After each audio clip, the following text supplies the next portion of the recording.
What's poppin' T Squad? It's your girl Keisha, and I'm here with tonight's All Tea, All Shade Belle Collective Season 1 season finale. So we pick up exactly where we left off last week with Tisha having her couples get together, and Marie walks in with her date. And everybody is shocked because she's not with Gay Cedric. So Latrice, if you paid attention to her face, was completely off guard. She did not expect her to be there. She was looking like, I can't believe this shit. So in her confessional, she says that she ain't got nothing to say about Marie and that she don't want to turn up in front of Zaddy. So Letitia is just also in a state of shock, and she was like, "My husband told me to exhale because I can't breathe. Where is Cedric?" So Marie was like, "I'm happy." And Latrice asks, like, I'm just confused. Like, I was wondering, like, is he an escort? And so the dude she was with was like, no, I'm an ex NBA player. And so Marie says in her confessional that she ain't worried about Latrice and she over here happy with her new boo thing. And all I was concerned about was where was Essie. Like, I am so tired of Marie pushing her to the side. Like, stop playing with that lady feelings. Stop playing with her heart. She do not deserve for you to be treating her like that. Like, either you gonna be with her or you not gonna be with her. Like, stop playing games with that lady head. Stop playing mind games. You want to have her when it's all right with you. You want to have her when your bed is cold at night. You want to have her when it's time to perm the back of your neck. You want to have her when you want to look cunnilingus, but you don't want to claim her when it's time to go on date night. That's fucked up. You know Essie the nigga in y'all relationship. Now stop it. Treat that lady right or don't treat her at all. So Glenn gets up and says a speech and says that in he got it, lately he's been in his feelings and that he wanted her to sign a contract saying that he get 50% of anything she made, but he actually wants 100%. Everybody mouth dropped. They was like, I know you motherfucking lying. I know the hell he didn't. All them hoes looking at Latrice like, girl, you was a fool. So then he was like, I need 100% of your heart. And everybody was like, oh, that's so sweet. And I was like, get your pussy ass out of here. So he turns up the contract and proposed to her with a new ring. And it was cute for what it was. She was so happy. Latrice, Melanie, and Antoinette visit Kaylon at her house. And I think that was Kaylon's daughter that we saw in this episode. And they there so they can see her goat. This girl got a goat living in her house. Like, girl, bye. I don't have time for that lady. So Latrice invites them all to her lunch party that she pronounces lunch. I want y'all to come to my lunch. So she don't want Marie there. Antoinette says that she's invited everyone, however, to her sipping seat, but she had to because it was the last cast event. She says that she's stressed out about everything because she's worried everything won't get done, but she keeps on saying they're moving really fast. I'm like, if they're moving really fast, then why you so worried? And we got our answer at the end. So Latrice and Howard Hewitt arrived at her lunch party, and she got on my heels that I had on for the Valentine's Day episode. Great minds think alike. So the place looks stunning. The venue was absolutely gorgeous. One thing I can always say about Latrice, she has great taste. So Tambra and her 10 bundles of weave arrived. Kaylin comes in a blue rhinestone suit that I hated. Tisha shows up looking like the King of Zamunda. Like, she looked like Mufasa. I hate the way Letitia dressed. I pray to God she get a stylist next season and a hairstylist as well. Please start going to Latrice to get your hair done. Tisha invited Tambra to her vow renewal. I guess that'll be a part of her storyline next season. Melanie got on this blue dress with buckles on it that looked like it was a leftover from the movie Boomerang. I don't know where she was going. It was a country mess.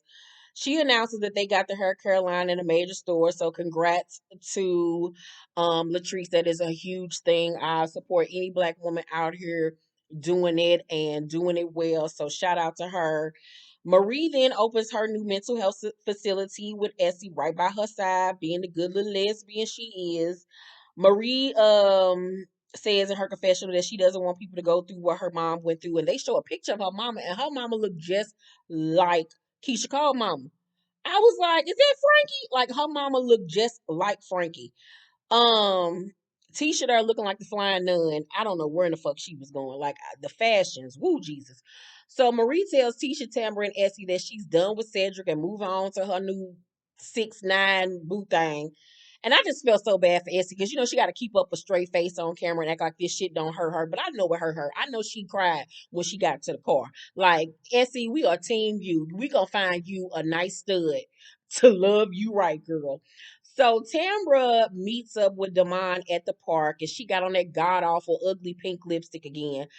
And she asks him, what he's been waiting on to have kids, and he says her. And that was really sweet. I really like Demond. She tells him that she has her eggs frozen and they can't fertilize themselves, and she pulls out a cup so he can ejaculate in it. And so he was like, why we can't do it the real way? And she was like, my eggs are frozen, darling. Um, and I guess because she got endometriosis, but that still don't mean she can't get pregnant. I mean, they could still try the real way. But anyway, he ends up saying that he's down for it to be her baby daddy. I really like him. I don't really care for her and her voice and her style and her hair and her makeup, but I like him a lot. So Tisha meets with Marie for lunch so they can talk about Ferris Street, and she says that she got her architect on deck. She got everybody ready rearing to go, but she can't get nobody to call her back. And she starts to cry because she never expected for this task to be so hard. And Marie tells her, Ferris Street may not be the path God has for you right now. If it's meant to be, it'll circle back.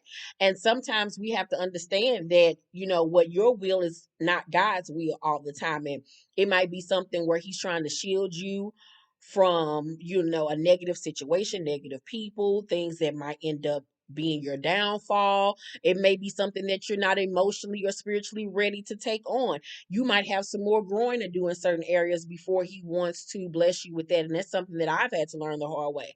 So hopefully she can focus on something else until, like she said, that window of opportunity opens. And sometimes it may not open. You just never know. So it's the night of Antoinette Sip and See, and she dressed like an evangelist. I hated her outfit. The place isn't all the way finished, but you can see the vision of how it's going to look. It looked like it's going to be a very beautiful practice, but she kept on saying they was working fast, but it looked the same way it did on episode 1, if I'm not mistaken. But anywho, I can't wait to see the finished results because it looked like it's going to be nice, and I'm still happy for her even though I hate her demonic bottom lip. It scares the shit out of me.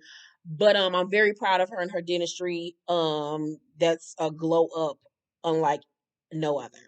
So her boo thing, David comes to support her. They make a really cute little short couple. The other girls start to roll in. Melanie arrived wearing a pair of Phyllis Time and old earrings. I'm like, why did you steal that dead lady earrings, lady? Like, you are out of line. Like, I need for her to stop wearing them big ass door knockers on her earlobes. Like, bitch, your earlobes is screaming, help me. Oh my God, we're stretching to capacity. Latrice looked great as always. Always love her fashion and her hair. Marie arrives, and I could tolerate her look. It was looking like something she got from a black owned boutique. Uh, that was so shade up. We're talking about I support black women. Oh God. Tisha, meanwhile, is her wig sitting on top of her head as always, and she had a bath rug wrapped around her shoulders. Antoinette, Latrice, and Kayline go outside to talk after Marie arrives, and Antoinette says that Marie shouldn't be excluded from group events anymore. I was like, about time, because she ain't never did shit to you. Latrice, however, says that that's a her thing, that ain't got nothing to do with her. Antoinette shows her dad the place via FaceTime and says that, when she was younger, they got evicted a few times and that their car got repossessed. So this is really huge for her to have her own place of business.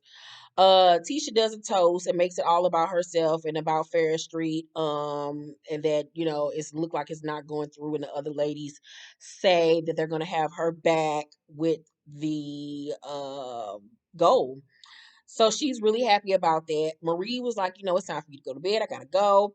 And Latrice asked to talk to her, and she was looking like, what the fuck she want to talk to me for? So Latrice says, anything I've said, I want to extend my apology because I'm not that person. And Marie was like, I accept your apology. My intent was not to tarnish your brand. It's a teaching moment for me and you. You know who you remind me of? You remind me of my young self. And Marie in her confessional was like, do I trust her? No, but let's move on. Latrice in her confessional was like, I stand behind what I said, but I apologize for making you feel some type of way. That's not an apology. Like, that was a contradiction if I've ever heard one. So next week and the week after that will be the 2-part reunion. Can't wait to see it. Can't wait to judge the outfits. Can't wait to see the outcome of everybody's storylines, what we'll have coming up for season 2, because I'm pretty sure we'll be getting a season 2. So overall, I would say I give the the first season of Belle Collective, an overall A minus, A minus, A minus. I love the storylines. We got fresh new storylines that hadn't been tackled on reality television anymore. Ever before. I like the cast. I think they should add maybe one or two new girls next season to add a little bit more spice and drama to it. Hopefully we'll get more than 9 episodes next season. I'm pretty sure we will. Bring the original ladies back, but I do think two more girls could get added to the cast as some side B characters just to spice it up a little bit more. But overall, I love what Carlos King did with the first season of Belle Collective. I can't wait to see what these ladies bring in season 2. Let me know down below in the comment section what you guys think about season 1 of Belle Collective. Make sure to thumbs up this video, like and subscribe, and hit that notification bell button. I love you guys, and I will see you tomorrow for Love and Marriage Huntsville. Bye.